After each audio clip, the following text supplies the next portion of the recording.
Today, we're going to talk about drilling into your data on the VA.gov KPI Dashboards.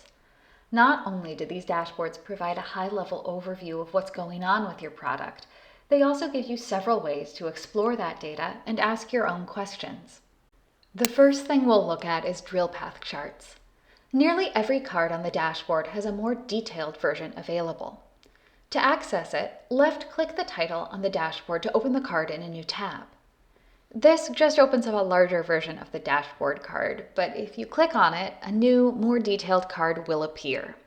For example, every gauge that shows a summary number drills down to a line chart showing that total or average for every week of data.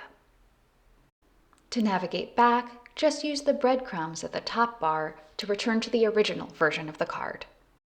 These more detailed charts also give us a chance to talk about card level filters. As you drill into your data, more filters will be applied depending on your selections.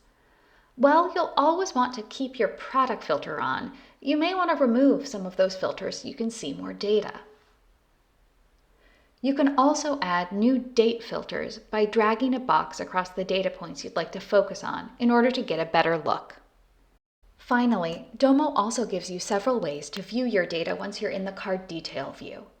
You can open the data table for a dashboard or drill path card to see summary dates and totals by clicking the table icon in the top right corner just below the wrench.